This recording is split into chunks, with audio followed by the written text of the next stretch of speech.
सुमनसवन्दित सुन्दरि माधवि चन्द्रसहोदरी हेममये मुनिगणमण्डित मोक्षप्रदायिनि मञ्जुलभाषिनि वेदनुते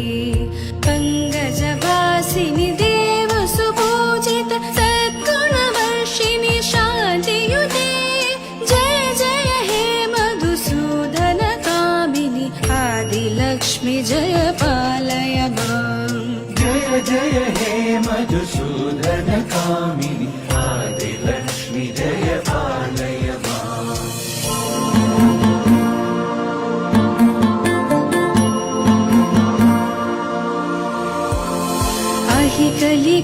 कलिकल्मषनाशिनि कामिनि वैदिकरूपिणि वेदमये क्षीरसमुद्भव मङ्गलरूपिणि